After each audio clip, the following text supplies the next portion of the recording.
Bismillahirrahmanirrahim. Assalamualaikum warahmatullahi wabarakatuh. Waalaikumsalam warahmatullahi wabarakatuh. Bismillah, alhamdulillah, la haula wala quwata illa billah, amma ba'du. Bapak kepala sekolah yang saya hormati, rekan dewan guru yang saya hormati, alhamdulillah, puji dan syukur kita panjatkan kehadirat Allah Subhanahu wa taala karena atas rahmatnya kita bisa hadir di tempat ini dalam keadaan sehat walafiat. Selawat beserta salam semoga tercurah limpahkan kepada junjungan alam yaitu Nabi besar Muhammad Shallallahu Alaihi Wasallam, kepada keluarganya, kepada para sahabatnya, dan mudah-mudahan disampaikan kepada kita semua selaku umatnya sampai akhir zaman. Amin ya robbal alamin. Bapak Ibu yang saya hormati, mohon maaf mengganggu waktunya. Kali ini saya bermaksud ingin mengimplementasikan tentang budaya positif selama ini yang saya dapatkan dari pendidikan CGP, yaitu calon guru penggerak, menyebarkan pemahaman dan penerapan pengalaman budaya positif CGP Angkatan 9 di SDN 4 Cijengkol, Kabupaten Lebak. Tapi sebelumnya saya punya tayangan video. Silakan simak baik-baik apa yang Bapak Ibu lihat dalam video berikut ini. Hai guys, Sekeping Nyaring kembali hadir dengan informasi yang akurat dan bermanfaat. Beberapa video menakjubkan seperti ini mungkin pernah kalian lihat. Yap, mereka adalah anak-anak kecil di Jepang yang membungkuk ke arah pengendara. Mereka memberi hormat dan terima kasih karena telah diberi jalan untuk menyeberang. Tindakan yang mengagumkan, bukan? Sementara di belahan dunia lain, hal seperti ini adalah tindakan aneh dan lucu. Meski dalam kondisi sibuk dan harus segera ke tujuan, mereka tetap tidak lupa untuk membungkuk.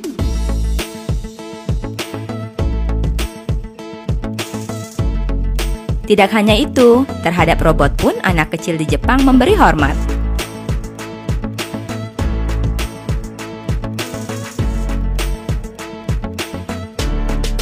Nah, kenapa mereka bisa seperti itu?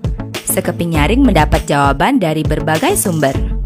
Ketika di belahan dunia lain, anak-anak diajarkan dan fokus pada pelajaran akademik, sementara di Jepang sebaliknya. Keluarga dan sekolah dasar lebih fokus memberi pelajaran tata krama, nilai-nilai kebaikan, dan kedisiplinan. Dari sinilah pembangunan karakter itu dimulai. Mereka juga diajarkan untuk mandiri. Orang tua tidak pernah mengantar anak-anaknya ke sekolah. Berapapun umur mereka, mereka harus ke sekolah sendiri atau dengan teman-temannya. Anak-anak ini pergi ke sekolah dengan jalan kaki, naik sepeda, atau kendaraan umum seperti bus dan kereta. Mereka dilarang ke sekolah mengendarai mobil atau motor. Ini tentu saja melatih etos kerja keras dan sifat berhemat. Jam sekolah di Jepang dimulai pukul 8 pagi hingga 3 sore. Jika masuk sekolah lewat dari pukul 8, murid diminta berjanji untuk tidak mengulanginya kembali. Namun, janji tersebut akan berubah menjadi tindakan skorsing ketika mereka melakukan hal yang sama di kemudian hari. Skorsing ini berguna untuk memberi ganjaran supaya murid segan untuk mengulangi kesalahannya. Kita tidak akan menemukan murid yang pamer tas atau sepatu. Semuanya dapat barang yang sama, tas, sepatu, dan seragam disediakan oleh sekolah. Murid wajib mengenakannya tanpa harus membeli sendiri. Anak-anak ini tidak perlu keluar masuk kantin sekolah karena mereka mendapatkan makan siang yang telah disediakan. Kegiatan makan siang ini sangat menarik dan mengagumkan. Dari rumah, mereka wajib membawa taplak meja kecil untuk alas nampan, sumpit, sikat gigi dan gelasnya, serta sapu tangan untuk membersihkan mulut. Ketika jam makan siang tiba, ruangan kelas diubah menjadi ruang makan. Murid-murid ini dibagi ke dalam beberapa grup. Ada yang bertugas mengatur dan menyiapkan meja makan, sementara grup lain mengambil makanan ke dapur sekolah.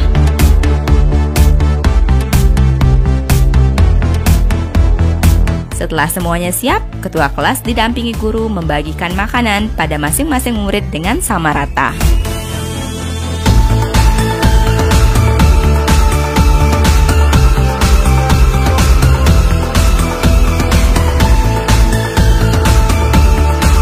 Selesai makan, mereka bersama-sama menggosok gigi di tempat duduk masing-masing dengan peralatan yang dibawa.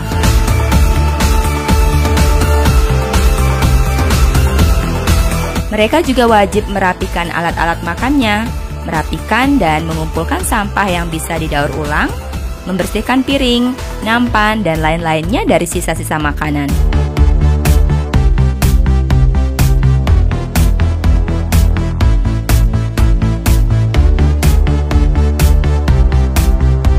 Sebelum akhirnya mereka membawanya ke tempat cuci piring.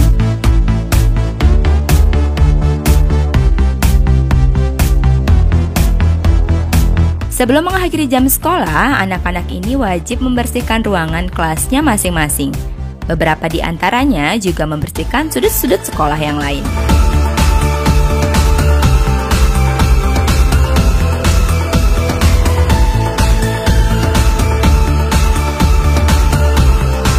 Sepulang sekolah, mereka masih punya waktu untuk membantu orang tua. Ini contohnya. Kita lihat anak kecil ini pergi berbelanja ke supermarket dan sekaligus membuang sampah daur ulang di sana. Sendirian.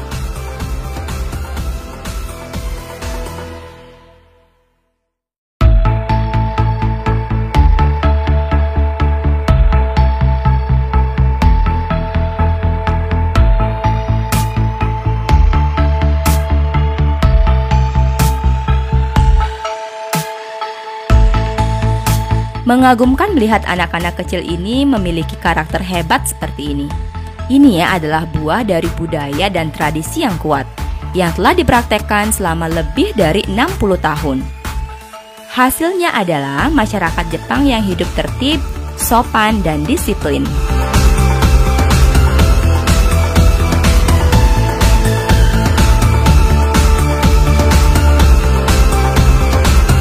Di setiap sudut wilayah Jepang, kita bertemu dengan orang-orang yang mengantre dengan tertib, berjalan pada tempatnya, dan menghargai orang lain.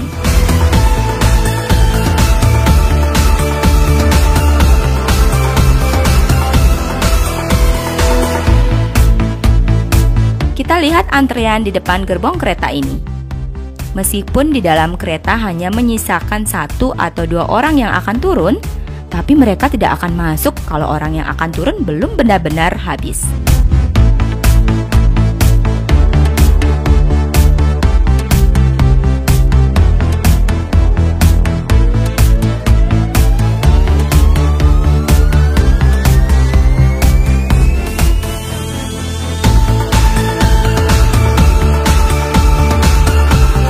Di eskalator ini kita lihat penuh sesak, tapi tidak ada satupun yang menyerobot jalur. Benar-benar mengagumkan, bukan? Ini adalah hasil dari pendidikan karakter usia dini di Jepang. Jepang yang memiliki penduduk 126 juta jiwa adalah salah satu negara yang sangat disiplin, tertib, dan bersih. Dan juga salah satu negara yang tingkat kriminalitasnya sangat rendah. Ini membuktikan bahwa pendidikan karakter di rumah, sekolah, dan di masyarakat sangat penting.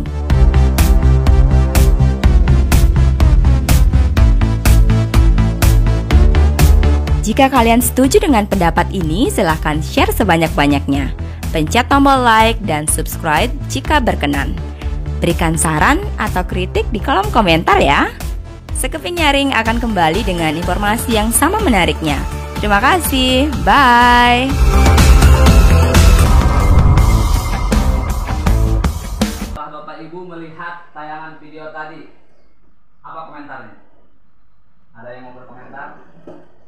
Budaya antri yang sangat baik, Pak. Budaya antri yang sangat baik. Santun. Sopan santun. Disiplin. Disiplin. Bagus ya. Terus ternyata setelah memperhatikan tadi anak-anak di Jepang itu ditanamkan sikap kemandirian gitu. Ada sikap kemandirian, Ya, betul. kan dengan anak-anak di kita kayaknya jauh berbeda gitu. Ya, Bapak Ibu, jadi di Jepang itu bukan hasil simsalabim ya. Itu adalah hasil pendidikan udah sekian ratus tahun, mungkin sekian puluh tahun, sekian ratus tahun. Jadi sudah turun temurun. Akhirnya kegiatan seperti itu sudah membudaya di mereka. Jadi sudah turun temurun. Jangan sudah jadi kebiasaan, sudah membudaya. Apakah kita bisa seperti itu? Tentunya bisa, dan tidak itu ada di tangan guru semua. Karena pendidikan dimulai dari rumah, di awal dari rumah, kemudian sekolah yang sangat berperan untuk mendidik generasi bangsa berikutnya. Baik, selanjutnya. Nah, tujuan kegiatan ini adalah salah satunya untuk memenuhi tugas guru penggerak dalam aksi nyata modul 1.4, yaitu tentang budaya positif. Yang kedua, berbagi pengetahuan dan pengalaman apa itu budaya positif dan bagaimana menumbuhkan budaya positif. Yang ketiga, membuat perubahan kecil di sekolah untuk menciptakan budaya positif yang akan berdampak positif bagi sekolah, murid, dan guru. Ya, mudah-mudahan nanti setelah melihat materi ini kita bisa menerapkan di sekolah kita.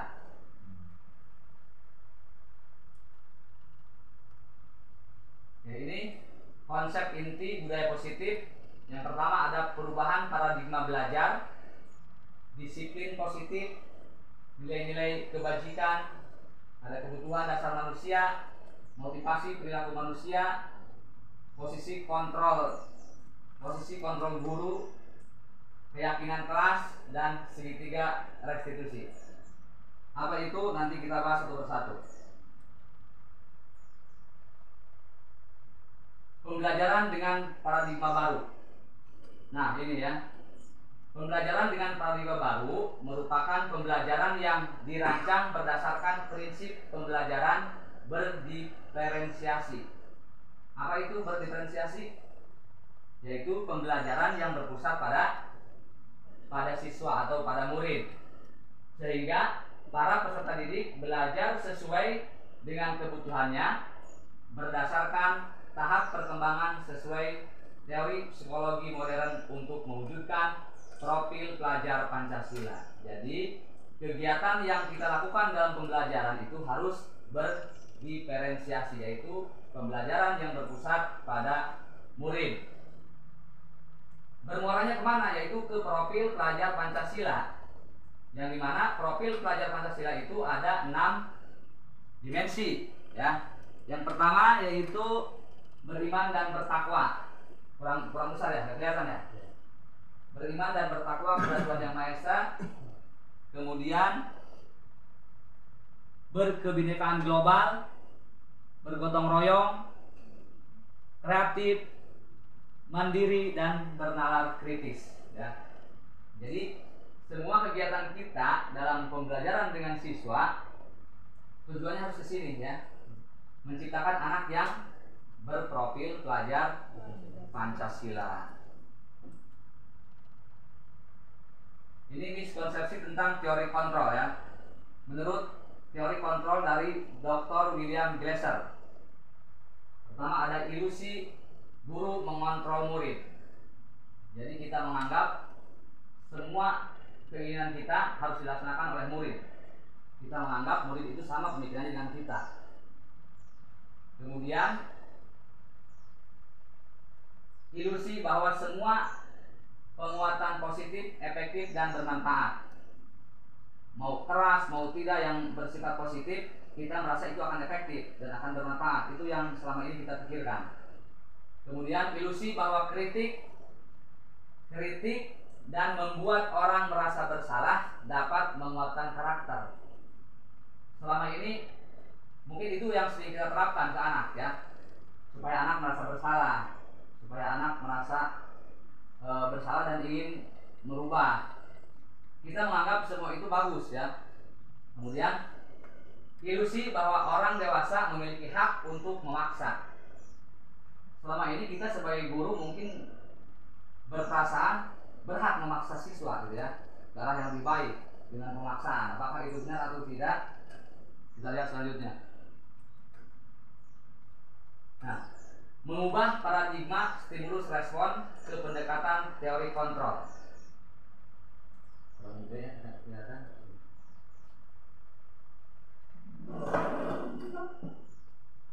Mengubah paradigma stimulus respon ke pendekatan teori kontrol.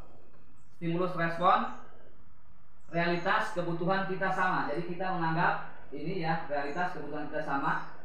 Kita menganggap kebutuhan kita semuanya sama. Ternyata menurut teori kontrol, realitas kebutuhan kita berbeda. Ya, antara siswa satu dan siswa lain berbeda, antara kita dan siswa berbeda. Kemudian yang kedua, semua orang melihat hal yang sama. Kita menganggap semua hal kita lihat sama, terutama pada siswa. Ternyata setiap orang memiliki gambaran berbeda. Ternyata semua orang memiliki gambaran berbeda. Kemudian kita mencoba mengubah orang agar berpandangan sama dengan kita. Nah, kita mencoba mengubah agar semua orang sama berpandangan dengan kita, pandangannya sama, terutama pada siswa yang sering kita hadapi. Ternyata kita berusaha memahami pandangan orang lain tentang dunia. Jadi kita harus memahami sifat setiap orang. Jangan memaksa orang itu ingin seperti kita ya. Tapi kita harus memahami sifat orang lain. Kemudian orang lain bisa mengontrol saya. Ternyata hanya Anda yang bisa mengontrol diri Anda sendiri. Jadi jangan beranggapan orang lain bisa mengontrol kita. Diri kita itu yang mengontrol kita sendiri. Kemudian saya bisa mengontrol orang lain. Jadi kita beranggapan kita bisa mengontrol kehidupan orang lain. Ternyata kita atau Anda tidak bisa mengontrol orang lain. Selanjutnya, pemaksaan ada pada saat bujukan gagal. Ketika kita dibujuk gagal, maka akan ada pemaksaan. Kepada siswa pun begitu ya, sering kita lakukan. Kita bujuk, pelan-pelan anak tidak mau, paksa seolah-olah.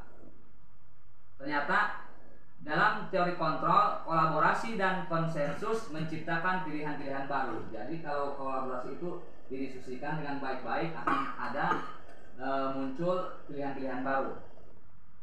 Kemudian model berpikir menang kalah. Nah, selama ini kita selalu berpikir menang kalah. Kalau tidak menang, kalah. Ternyata ada model baru, yaitu model berpikir menang-menang. Tidak ada yang kalah.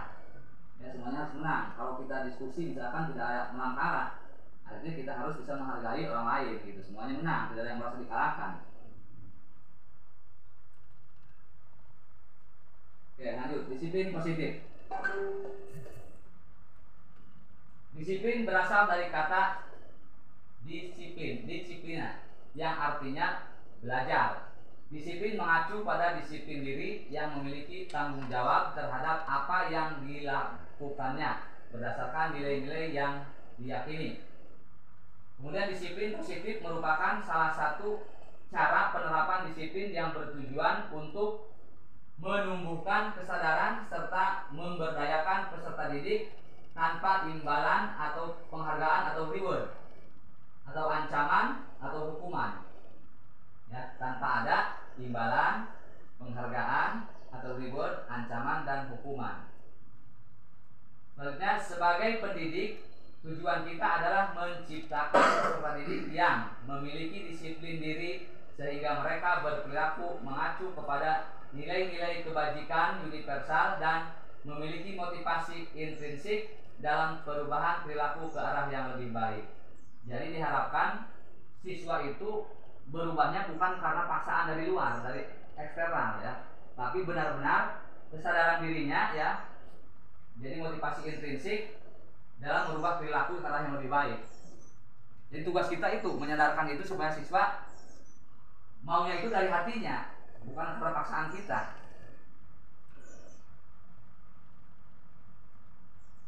Oke, nilai-nilai kebajikan.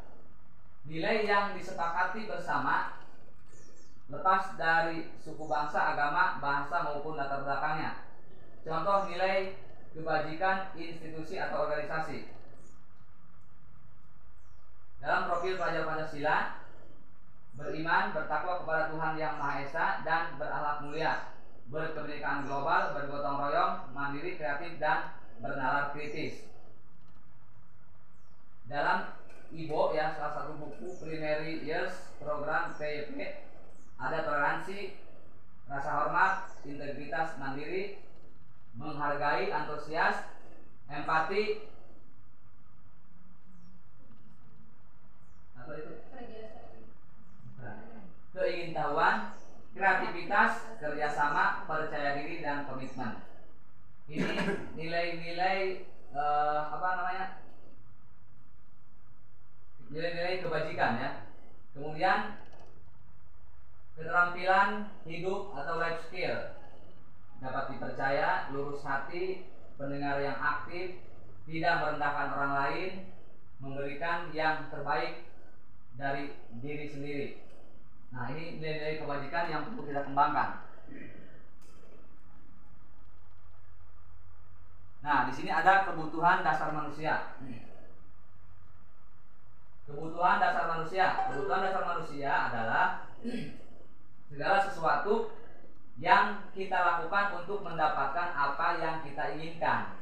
Seluruh tindakan yang kita lakukan memiliki tujuan tertentu, dan semua usaha terbaik yang kita lakukan adalah dalam rangka agar kebutuhan dasar kita terpenuhi dengan baik.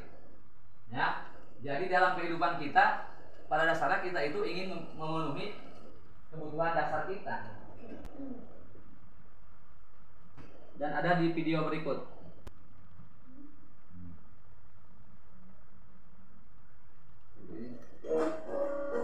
Dan buat dia dari bagus kan. Saya dan bahagia, ibu dan bapak guru hebat. Untuk membangun titik sekolah yang positif dengan lingkungan yang aman dan mendukung murid untuk menjadi pribadi yang berdaya, seimbang, dan bahagia, salah satu upaya yang dapat dilakukan oleh guru adalah memahami kebutuhan dasar yang mendasari perilaku murid. Pada video kali ini,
apa yang dapat diambil dari tayangan video tadi?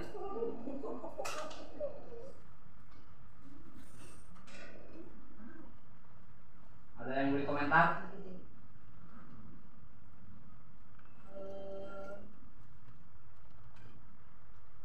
Kesiapan anak ketika di sekolah dipengaruhi dari kesiapan ketika di rumah, dari rumah.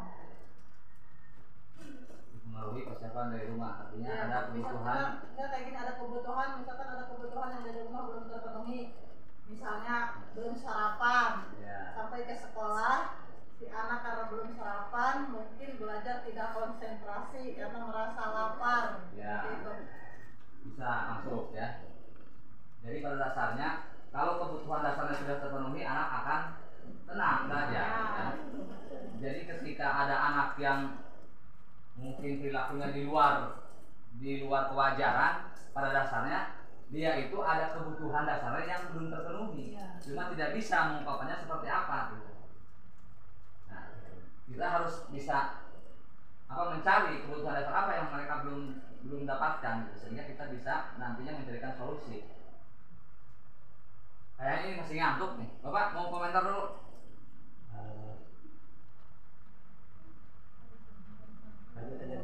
Lanjut. Supaya agak melek kita ada es breaking dulu ya. Nah, supaya cenghar.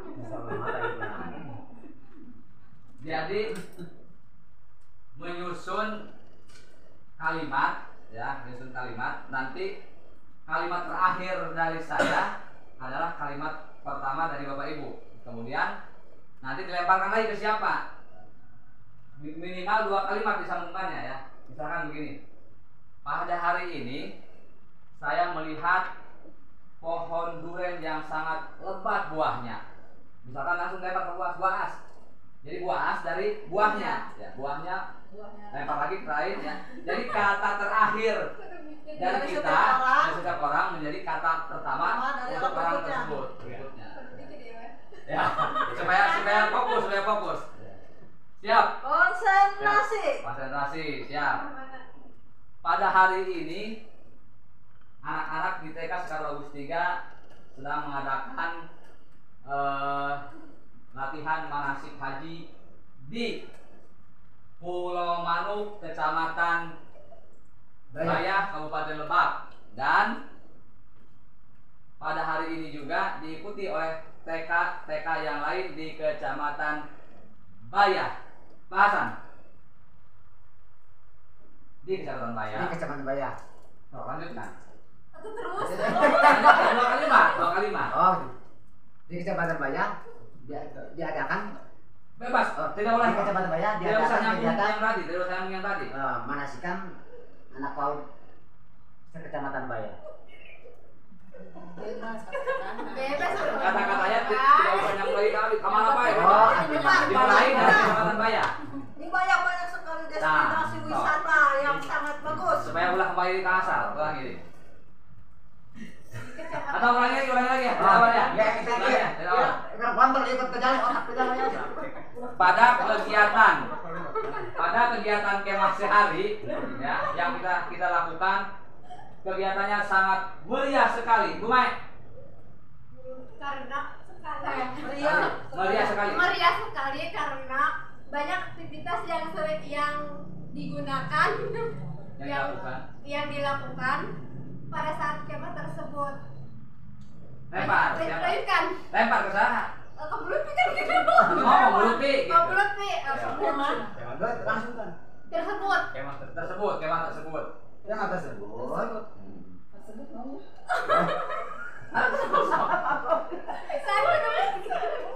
Tersebut bahwa hal itu atau tersebut. Tersebut akan diselenggarakan Lanjut. Piala Dunia. Boleh. Lempar bisa. Bu Mila. Dunia. Ayo dunia. Dua kalimat. Dunia. Dunia sekarang. Ya. Ayo.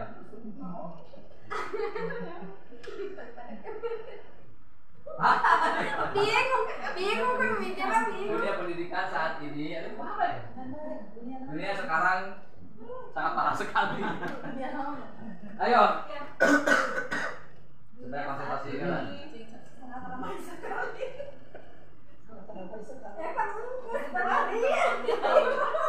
Banyak dibalikan dari banyak aktivitas. Mikirnya jangan lama-lama. Dunia saat ini terasa panas. Wah, panas. Lempar ke siapa? Wah, panas. Panas. Cuaca Panas cuaca sekitar 39 derajat Celcius. Lempar ke Apa? 39 derajat Celcius itu merupakan suhu yang sangat panas dibandingkan dengan cuaca pada musim biasanya. biasanya. Lempar ke biasanya Pak Dodi. Biasanya pagi-pagi saya itu selalu sarapan. Tetapi pagi hari ini saya tidak sarapan. Ibu As. Buat saya. Sarapan pagi saya sarapan pagi saya kali ini dengan telur dadar. Telur dadar. Hasan. telur dadar. Kalau dadar itu sebetulnya kalau enak itu ya sebetulnya setengah matang. Setengah matang. Oke, tepuk tangan untuk kita semua. Jadi yang tadinya ngantuk lumayan agak Setengah matang. sehat ya, karena takut ditanya. Bingung ya dadar. Oke, lanjut. Nyamuk. Lupa lagi tadi materinya. Ya tadi itu ya 5 kebutuhan dasar manusia. Ya, kebutuhan dasar untuk bertahan hidup, kasih sayang dan rasa diterima, terus penguasaan, kebebasan dan kesenangan. Itu pertanyaannya tadi sudah ya di video. Untuk bertahan hidup ada makanan, pakaian, tempat tinggal, keamanan, kesehatan. Untuk kasih sayang dan rasa diterima, yaitu rasa diterima, dipedulikan, berbagi kerjasama, menjadi bagian dalam kelompok. Kemudian untuk penguasaan ada harga diri, keinginan untuk dianggap, ada apa tuh? Kurang jelas ya. Mencoba hal baru, mampu mengendalikan arah dirinya. Kemudian untuk kesenangan ada bermain, humor, antusiasme dan tertawa. Jadi tertawa juga ada kebutuhan ya. Jadi sering-seringnya tawa supaya kita bahagia. Motivasi perilaku manusia. Nih, perilaku manusia itu motivasinya dari mana ya? Ada motivasi ekstrinsik atau eksternal yang datangnya dari luar motivasinya, ada yang dari dalam diri sendiri. Contohnya, untuk motivasi eksternal yaitu untuk menghindari ketidaknyamanan atau hukuman, untuk mendapatkan imbalan, penghargaan dari orang lain. Jadi motivasinya itu ada yang seperti itu ya. Kalau yang datang dari luar, kalau yang datangnya dari diri sendiri yaitu untuk menjadi orang yang mereka inginkan dan menghargai diri sendiri dengan nilai-nilai yang mereka percaya. Jadi kalau dari diri sendiri itu timbulnya ya ingin mengaktualisasikan diri ya dengan nilai-nilai yang kita percaya, bukan karena ada imbalan dari orang lain, bukan karena ada penghargaan. Oke, lanjut. Hukuman, konsekuensi dan restitusi. Nah, ini penting nih. Hukuman, konsekuensi dan restitusi. Hukuman sifatnya itu kalau hukuman nih tidak terencana, tiba-tiba ya. Murid tidak tahu apa yang akan terjadi atau tidak dilibatkan, bersifat satu arah, berupa hukuman fisik atau psikis. Jadi kalau bentuk hukuman itu tiba-tiba anak kelihatan oleh kita, anak misalkan buang sampah sembarangan, langsung pada hari itu diambil anaknya, padahal tidak ada dalam kesepakatan. Kita berikan sanksi, kamu membuang sampah sembarangan, lari 3 putaran. Nah, itu hukuman. Ya. Bentuknya bisa fisik tadi ya, disuruh lari bisa psikis. Kalau psikis dengan kata-kata yang kasar itu bentuknya psikis, bisa merusak psikis mental anak ya. Bersifat satu arah karena dari kita kepada siswa dan siswa tidak bisa melawan ya. Itu yang disebut dengan hukuman. Yang kedua, konsekuensi. Kalau konsekuensi itu terencana, pernah disepakati ya, sesuai peraturan.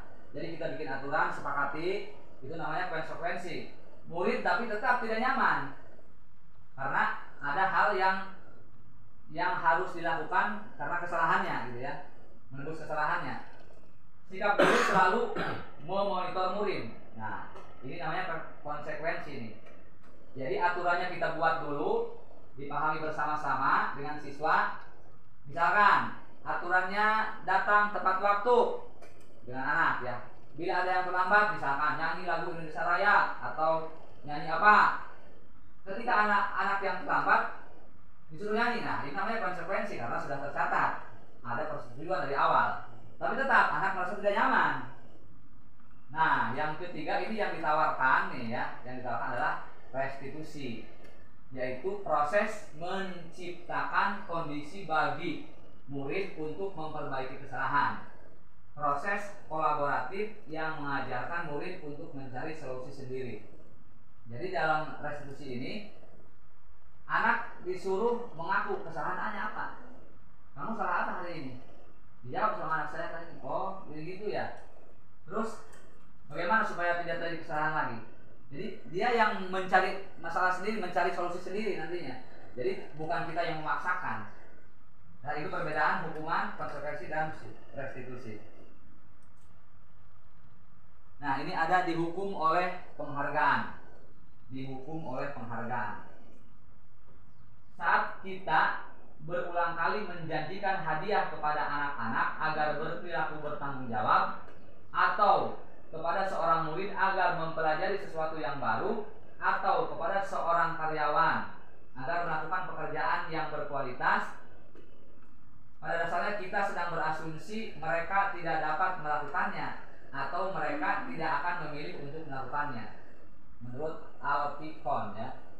Jadi kalau kita menawarkan sesuatu ke orang lain, kamu kalau bisa ini, nanti saya kasih ini bla bla bla ya.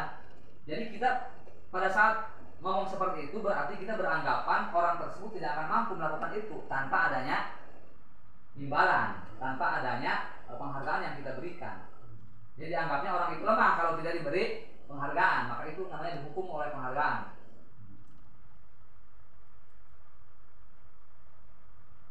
Ini masih dihukum oleh penghargaan ya. Berpengaruh jangka pendek dan jangka panjang. Penghargaan efektif jika kita menginginkan seseorang melakukan sesuatu yang kita inginkan dalam jangka waktu pendek. Nah, kalau jangka waktu pendek mungkin masih efektif, boleh. Tapi jika kita menggunakan penghargaan lagi dan lagi, maka orang tersebut akan bergantung pada penghargaan yang diberikan, serta kehilangan motivasi dari dalam dirinya. Jika kita mendapatkan penghargaan untuk melakukan sesuatu yang baik, maka selain kita senantiasa berharap mendapatkan penghargaan tersebut lagi, kita pun menjadi tidak menyadari tindakan baik yang kita lakukan. Jadi itu mungkin salah satunya dampak negatif dari penghargaan ya. Kalau sering-sering dikasih penghargaan, nanti misalkan kita punya anak, kalau ranking 1 kasih hadiah, emang anak termotivasi, tapi itu motivasinya dari eksternal, bukan dari diri sendiri, karena ingin hadiahnya. Ketika udah berkali-kali buat hadiah, akhirnya kalau tidak dikasih hadiah males nantinya. Jadi kebiasaan ya.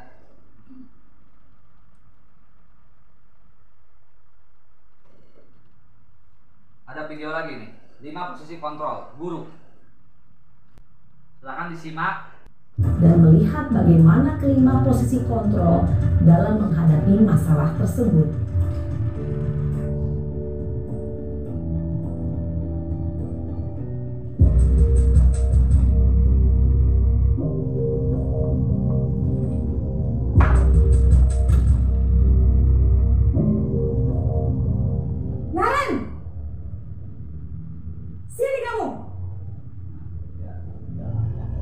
Selamat pagi, Bu.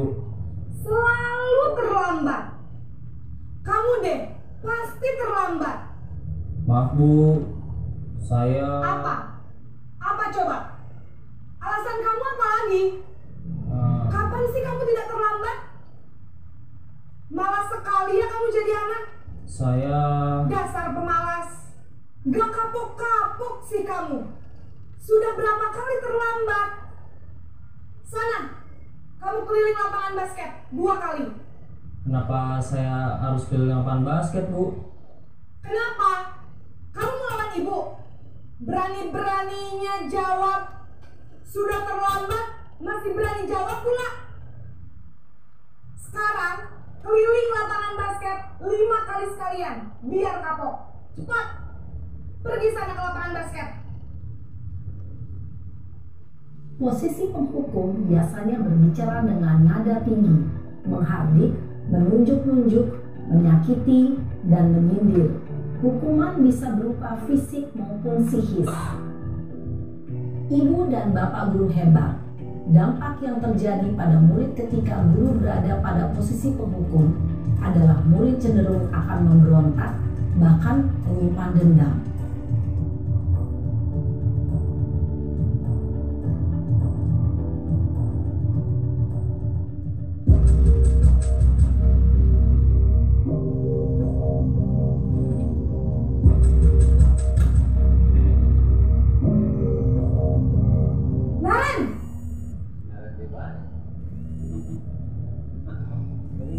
Selamat pagi, Bu.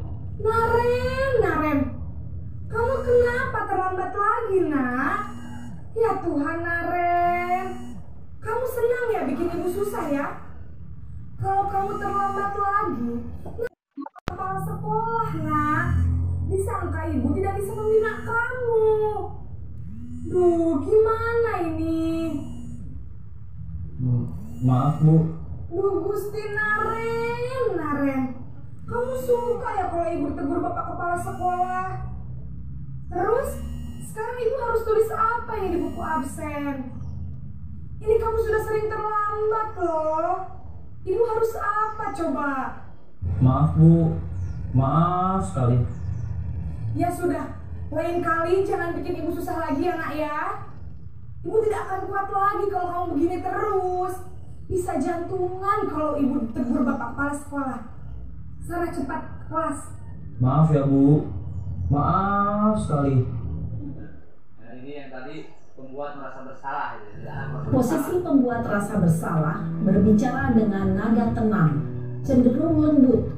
Namun kata-kata yang diutarakan membuat murid merasa menjadi orang yang gagal, memandang buruk dirinya sendiri, merasa tidak berharga, dan tidak sanggup membahagiakan orang lain.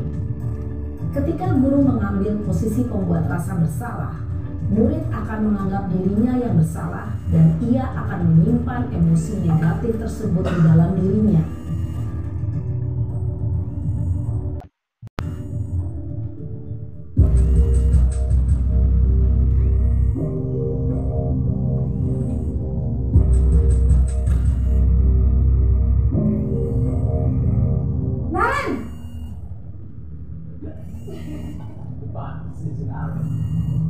Selamat pagi, Bu.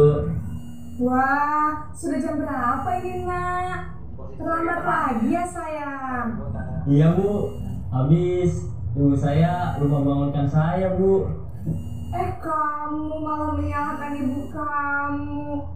Kamu bukannya anak yang larinya paling kencang. Kok terlambat sih? Iya, Bu. Saya memang terlambat bangun tadi. Jadi, biarpun saya lari kencang, tetap gak kekejar, Bu. Ya sudah sana, nanti lain kali larinya lebih kencang lagi ya, biar gak terlambat lagi. Bikin senang ibu, demi ibu, bisa kan? Bisa lah, Bu. Ya sudah sana masuk kelas, ibu beresin urusan absen kamu. Kamu ini ada-ada saja. Dalam posisi teman, guru berbicara dengan nada suara ramah, akrab, cenderung bersenda gurau untuk menjaga suasana tetap santai. Murid akan merasa senang, aman, dan akrab dengan guru. Identitas yang tercipta adalah identitas sukses atau berhasil. Namun, perlu diingat, karena ini masih dorongan eksternal, ada faktor ketergantungan dari murid kepada orang tertentu. Di sini, guru absennya, sehingga di lain waktu, murid bisa berperilaku baik, namun hanya kepada orang-orang tertentu saja.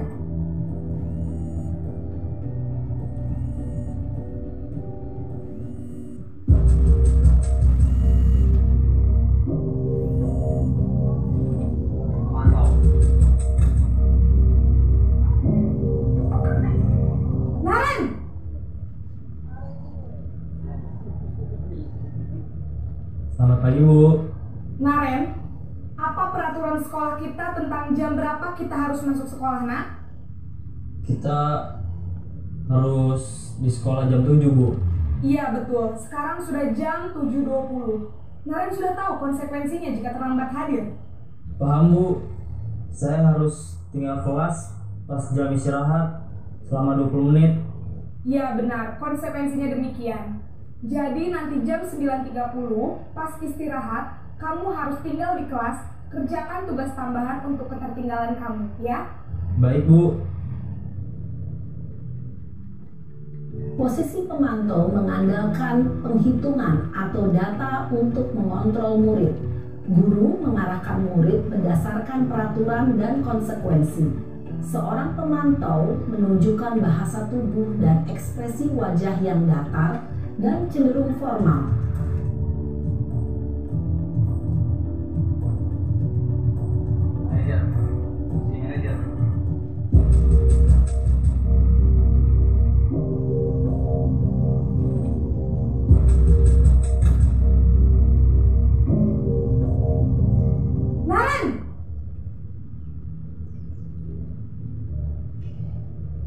Selamat pagi, Bu. Selamat pagi, Naren. Maaf, Bu. Saya terlambat. Iya, sekolah masuknya jam 7, sekarang sudah jam 7.20. Jadi sekarang bagaimana ini, Naren? Maaf, Bu. Saya lupa setel alarm saya semalam. Baiklah, menurut kamu, keyakinan sekolah yang mana yang perlu kamu tingkatkan? Menghargai diri sendiri dan orang lain mungkin, ya, Bu. Setuju. Jadi, apakah Naren meyakini prinsip saling menghormati tersebut? Iya, Bu. Saya meyakininya. Apakah Naren bersedia memperbaiki masalah keterlambatan ini? Bersedia, Bu. Bagaimana kamu akan perbaiki masalah keterlambatan ini? Saya akan coba untuk tidak lupa menyetel alarm saya, Bu. Baik, kalau Naren lupa menyetel alarm di rumah, ada orang yang kira-kira bisa bantu mengingatkan tidak? Ada, Bu. Kakak saya, Kak Emma. Ada lagi selain Kak Emma? Selain Kak Emma, ada ibu saya. Baik, jadi yang mengingatkan Naren adalah Kak Emma dan ibu kamu, ya? Kira-kira akan mulai setel alarm kapan nih, Naren? Setelah pulang sekolah, akan segera saya lakukan. Baik, jadi Naren akan setel alarm untuk bangun besok pagi dan akan diingatkan oleh kakak dan ibunda Naren, ya. Ada lagi yang mungkin perlu dilakukan, Naren, agar tidak terlambat bangun lagi? Tidak ada, Bu. Baik, Naren, terima kasih untuk kerjasama kamu. Sekarang kamu perlu kembali ke kelas untuk belajar. Baik, Bu. Terima kasih. Posisi manajer adalah posisi kontrol yang disarankan untuk membimbing murid memiliki sikap disiplin yang positif, yaitu murid yang mandiri, bertanggung jawab, dan dapat memecahkan masalah. Tujuan dari posisi ini adalah agar murid dapat berefleksi atas tindakannya. Guru akan dengan tulus memberikan pertanyaan-pertanyaan bermakna, sehingga membuat murid dapat belajar dari kesalahannya dan mencari sebuah solusi untuk menyelesaikannya.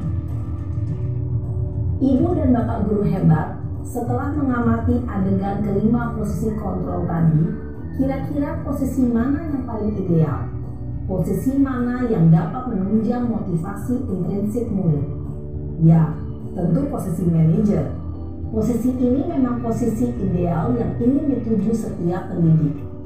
Pada posisi inilah, guru dapat menerapkan disiplin positif yang berpihak pada murid, yang memerdekakan murid. Perjalanan seorang pendidik tentunya tidak mudah untuk sampai pada posisi seorang manajer. Namun, tujuan kita pasti, yaitu menciptakan murid-murid yang mandiri, merdeka, dan bertanggung jawab. Oke, cukup ya. Coba setelah melihat tayangan video ini, berada di posisi mana Bapak dan Ibu sekalian? Ada yang mau menjawab? Ya. Kebanyakan di posisi menyerahkan antena. Yang pertama tuh lihat, 5 posisi ini ada yang penghukum, ada pembuat merasa bersalah, ada yang memposisikan sebagai teman, ada yang memantau, ada yang manajer. Kira-kira jujur baik jujur dari hati orang, orang kayak di mana ya di sini? Penghukum ya.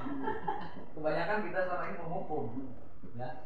Ada suaranya tinggi, bahasanya bahasa tubuhnya mata melotot dan jari-jari menunjuk, kamu jangan menunjuk. Ini di sini ada yang penghukum.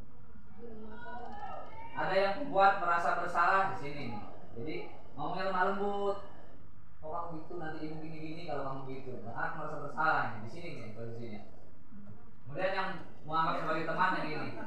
Yang paling bagus yang disarankan itu adalah posisi manajer. Seperti ini. Sehingga anak merasa dihargai, merasa merdeka, dan kalau ada perubahan itu timbul dari hatinya, bukan karena dipaksa.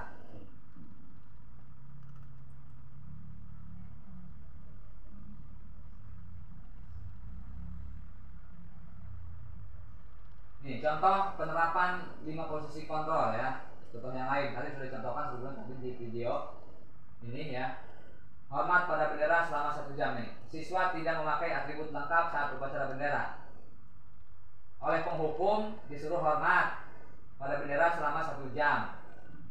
Kalau oleh pembuat merasa bersalah, nah ditanya berapa kali ibu atau bapak harus memberitahu kamu selalu saja mengecewakan ibu bapak. Nah, sehingga anak merasa bersalah karena disebut mengecewakan. Kemudian kalau yang posisi sebagai teman, dia akan bicara seperti ini. Ayo dong, ikuti aturan sekolah. Tolong bantu ibu bapak ya. Sekali ini aja. Sekali ini ya. Ya sudah, tidak apa-apa. Lain kali jangan sampai berbuat seperti ini lagi. Nah ini posisi sebagai teman. Lalu sebagai pemantau ini, kamu sudah melanggar peraturan sekolah. Kamu tahu konsekuensinya. Setelah upacara kamu beli atributnya ke koperasi dan jangan diulang lagi. Ini yang sebagai pemantau. Kalau yang sebagai manajer, ini, apakah kamu tahu kesalahanmu? Nanti saya akan menjawab, oh iya, nanti saya tidak pakai atribut ya. Kira-kira bagaimana kamu memperbaiki kesalahanmu? Ini sebagai manajer. Jadi ketika anak mau memperbaiki, itu muncul dari hati anak, bukan kita yang mengarahkan. Nah, posisi kontrol apakah aku? Coba. Di sini saya kecewa sekali dengan kamu. Posisi kontrol sebagai ini ada nih. Pembuat merasa bersalah. Kalau kita bicara seperti ini ke siswa berarti kita membuat anak merasa bersalah. Saya kecewa dengan kamu Fajri. Misalkan. Ini kita membuat si Fajri merasa bersalah. Kemudian yang ini, kamu tidak pernah benar melakukannya. Nah, ini penghukum.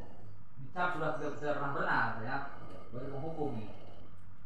Kemudian yang ini, apa rencanamu untuk menyelesaikan masalah ini? Nah, ini sebagai manajer sebijak sekali ya. Sangat bijak. Apa rencanamu untuk menyelesaikan masalah ini? Ini kata seorang yang yang menempatkan dirinya sebagai seorang manajer.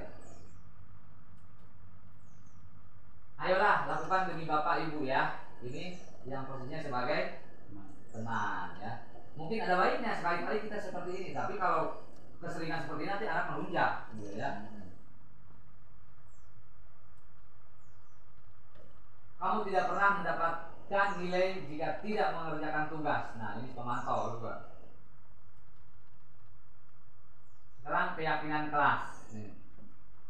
Mengapa keyakinan kelas? Mengapa bukan peraturan kelas?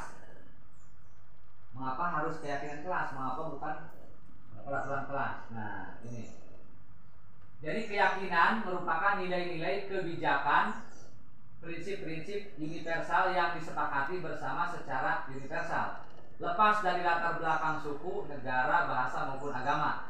Keyakinan akan lebih memotivasi seseorang dari dalam atau memotivasi secara intrinsik. Seseorang akan lebih tergerak dan bersemangat untuk menjalankan keyakinannya daripada hanya sekedar mengikuti serangkaian peraturan. Itu sebetulnya dari videonya sudah dikirim ke WA Pak. Masuk kalau tidak ya? Pembentukan keyakinan keras. Keyakinan keras bersifat lebih abstrak daripada peraturan yang lebih rinci dan konkret. Nanti kita lihat contohnya saja ya.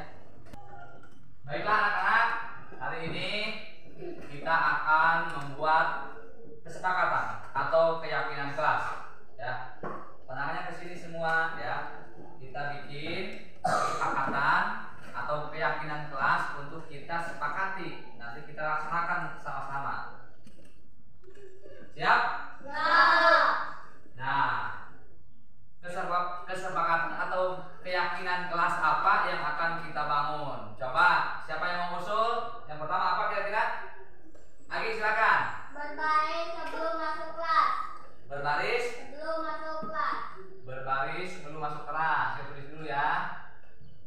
Berbaris sebelum masuk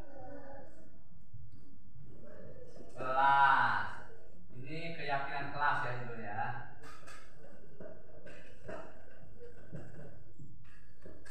Ini baru rancangan, nanti kita sepakati. Yang pertama berbaris sebelum masuk kelas, kata Agi ya. Agi, setuju? Setuju. Oke, setuju. Jadi nanti sebelum masuk kelas kalian harus berbaris dulu di luar. Selanjutnya ada yang mau menambahkan? Berdua, apa kira-kira? Membaca doa sebelum pembelajaran. Membaca doa sebelum pembelajaran. Bagus, setuju ya? Setuju.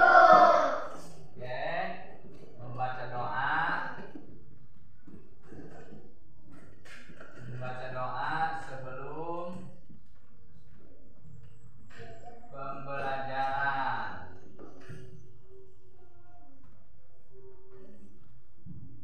Ada dua. Yang ketiga, siapa lagi yang mau menambahkan? Memakai seragam sesuai dengan ketentuan. Arga memakai seragam sesuai dengan ketentuan. Ya, tahu kan ketentuannya hari apa saja? Senin, Selasa, merah, putih, Rabu. Bagian olahraga pakai kaos merah. Hari Kamis pakai batik. Jumat pakai pramuka. Ya, memakai seragam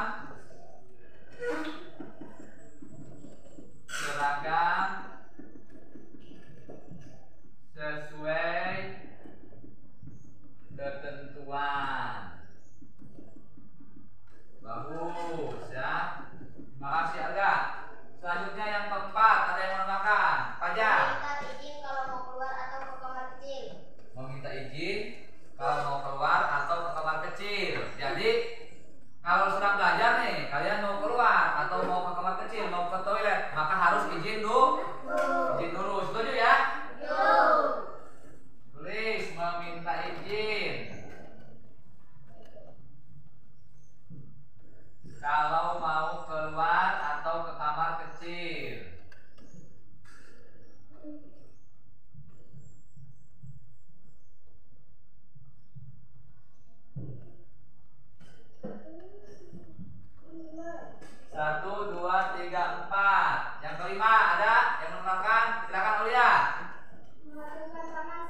mengerjakan piket sesuai jadwal. Nah, kalian kan sudah dibikin petugas piket, berarti harus mengerjakan piket sesuai jadwal yang sudah ditentukan. Setuju?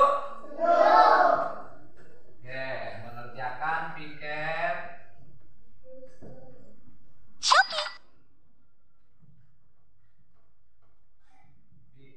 sesuai jadwal. Ketujuh, ada lagi? Ya, silakan. Mengerjakan PR tepat waktu. Nah, apabila dikasih tugas PR oleh guru harus dikerjakan tepat waktu. Setuju? Nah, ini kesepakatan dari kalian ya. Mengerjakan PR tepat waktu. 8, ada lagi? Tidak boleh makan selama belajar. Setuju? Jadi kalian selama belajar di kelas tidak boleh makan. Kalau begitu, setuju? Oke. Tidak boleh makan selama pembelajaran. Tidak boleh makan selama pembelajaran di kelas. 1, 2, 3 sampai 8. Ada lagi? Ya, silakan. Minta izin atau memberi informasi kalau tidak masuk sekolah. Meminta izin atau memberi informasi kalau tidak masuk sekolah. Ya, bagus. Setuju ya? Jadi kalian kalau tidak mau masuk sekolah, misalkan ada keperluan atau sakit, harus kasih informasi ke sekolah, ya. Setuju? Oke. Meminta izin atau memberi informasi kalau tidak masuk sekolah.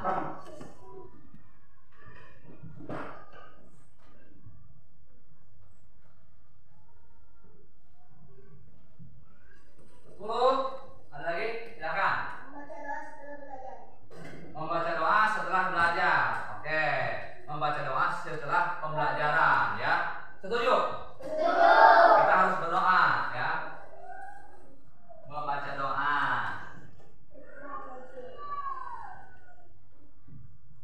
setelah pembelajaran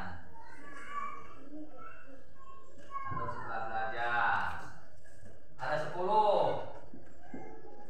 Mau menambahkan lagi atau cukup? Cukup. Bapak baca lagi ya.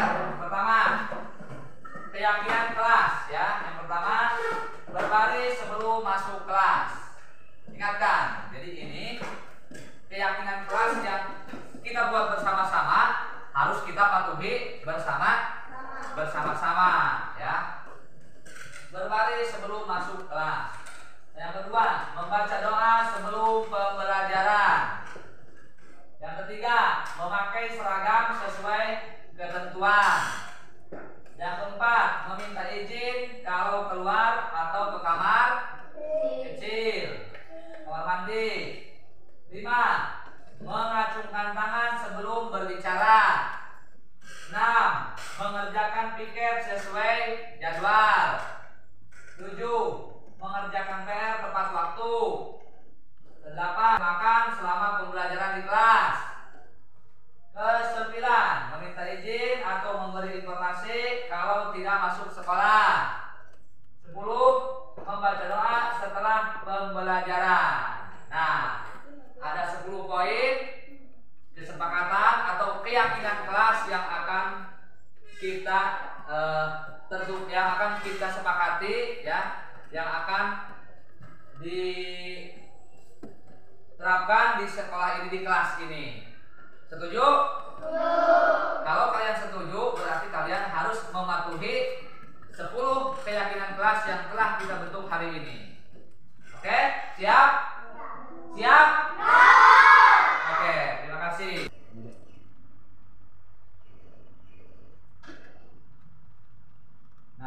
Segitiga restitusi.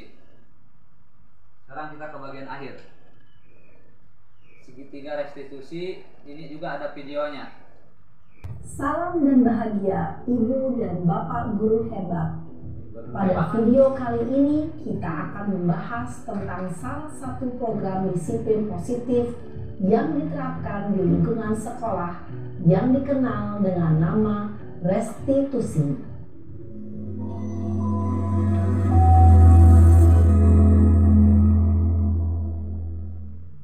Restitusi dikembangkan oleh pakar pendidikan Diane Gosson, berlandaskan pada teori kontrol Dr. William Glasser.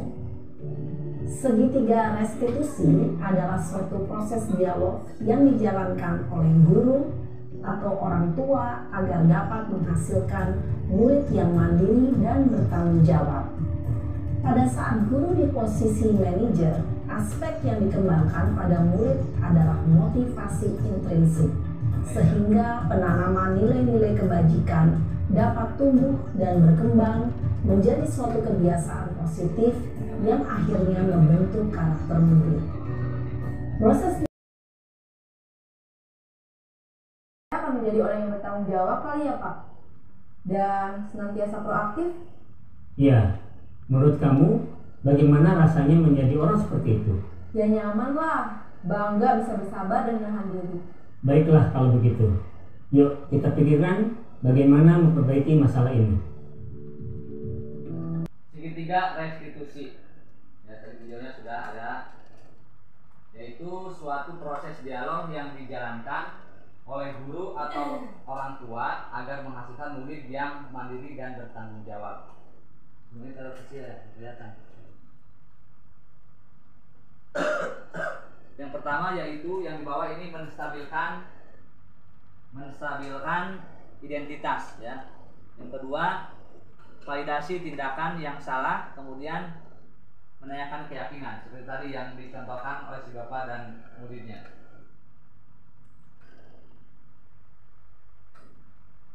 Menstabilkan identitas berdasarkan prinsip membuat kesalahan adalah bagian dari proses pembelajaran. Berbuat salah itu wajar ya. Jadi ketika anak berbuat kesalahan, kita menstabilkan emosi anak dulu. Kita seolah-olah membela dia gitu ya. Berbuat salah itu wajar. Tidak ada manusia yang sempurna. Ibu bapak juga pernah melakukan itu. Jadi supaya anak itu merasa oh benar, berarti seolah kita memihak ke dia gitu. Ya.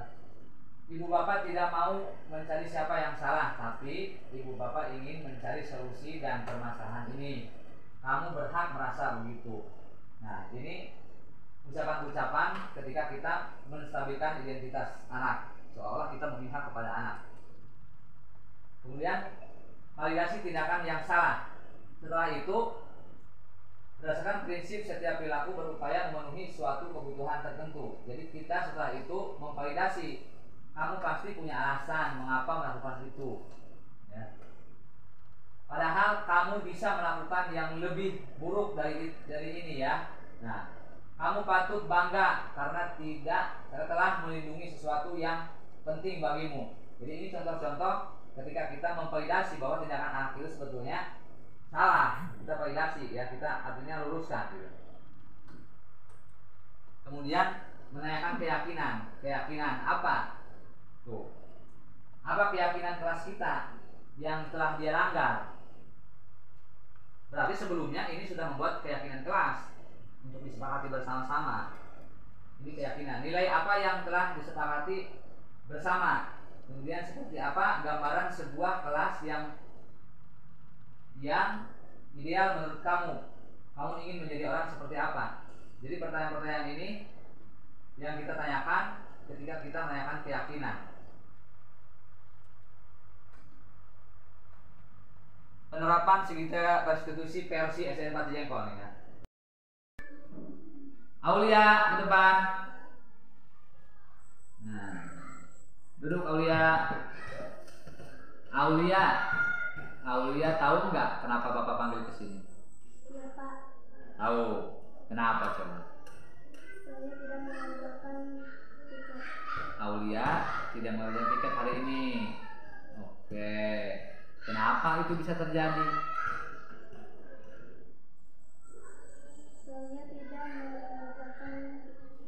Iya, kenapa? Saya datangnya agak siang Pak, hampir berbarengan dengan bel masuk. Jadi Aulia datangnya agak siang, hampir berbarengan dengan bel masuk, gitu. Oh iya. Itu gini ya, Aulia, semua orang pernah kesiangan, ya, pernah. Tapi Bapak anggap wajar lah kalau sekali ya, wajar. Tapi kita harus fokus dengan tugas kita. Kalau kita ada tugas piket, ya kita harus datang lebih awal, lebih pagi ya. Terus Aulia selanjutnya mau bagaimana nih? Nanti akan piket di jam istirahat. Akan piket di jam istirahat. Aulia sadar bahwa ini ada keyakinan kelas yang dilanggar, sadar? Keyakinan kelas apa? Tidak? Tidak mengerjakan piket sesuai jadwal sebagaimana yang telah kita sepakati dalam keyakinan kelas kita. Dan nanti jam istirahat Aulia mau mengerjakan piket. Tidak terpaksa, dengan keyakinan dari hati Aulia sendiri. Oke, selanjutnya nanti ke depannya kalau ada bagian piket lagi mau bagaimana?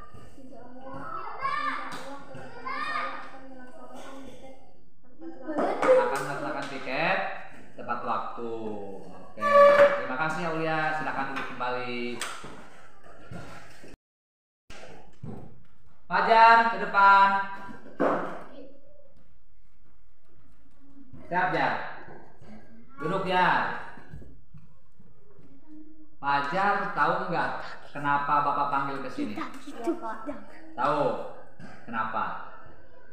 Saya telah membuat kesalahan. Fajar telah membuat kesalahan. Kesalahan apa ya? Saya tidak mengerjakan PR tepat waktu. Tidak mengerjakan PR tepat waktu. Nah, kenapa kira-kira itu bisa terjadi? Habis sholat isya saya ketiduran. Oh, jadi semalam Fajar setelah sholat isya malah ketiduran. Oke, jadi gini Jar ya.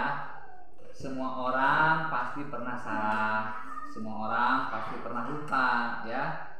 Tapi itu tidak boleh terus-terusan terjadi, apalagi kita punya tanggung jawab yaitu PR ya, hal yang harus dikerjakan oleh Fajar ya. Kesepakatan kelas apa yang Fajar langgar? Keyakinan kelas kita yang telah kita bentuk apa? Tidak mengerjakan PR tepat waktu. Tidak mengerjakan PR tepat waktu, dan itu tercantum dalam keyakinan kelas kita ya. Pada waktu itu kita menyusun bersama-sama, dan itu yang diusulkan oleh rekan-rekan kalian ya, rekan-rekan Fajar. Nah, selanjutnya Fajar mau bagaimana? Saya akan mengerjakan kembali PR-nya. PR-nya akan dikerjakan kembali, bagus ya. Itu kesadaran dari diri Fajar sendiri ya, bukan Bapak yang memaksa ya. Terus kedepannya rencana Fajar mau seperti apa kalau ada PR lagi? Insya Allah saya akan mengerjakan PR tepat waktu. Akan mengerjakan PR tepat waktu, benar, yakin, karena itu sesuai dengan keyakinan kelas ya yang telah kita sepakati bersama-sama. Oke, janji ya. Oke, terima kasih Jan, silahkan duduk kembali. Nah, itu tadi ya contoh restitusi versi lokal. Mudah-mudahan dapat menginspirasi rekan-rekan semua. Kalau ada anak yang mempunyai kesalahan, kita bermigrasi ya, dari biasanya kita menghukum, kita ubah cara pandang kita sesuai dengan zamannya sekarang, karena menghukum itu sudah tidak efektif lagi ya. Yang ditawarkan yaitu tadi yang posisi manajer ya.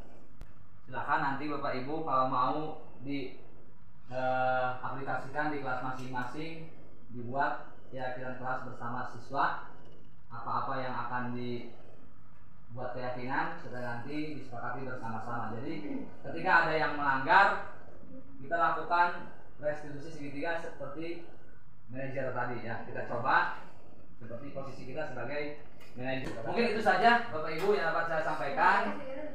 Kurangnya mohon maaf, lebihnya mungkin tidak ada ya. Karena kalau benernya ini saya hanya menyampaikan ya, kalau salahnya itu karena kebodohan saya. Ini itu saja. Terima kasih atas waktunya. Mudah-mudahan sehat selalu semuanya ya. Pulang ke rumah dengan selamat. Terima kasih. Assalamualaikum warahmatullahi wabarakatuh. Salam dan bahagia.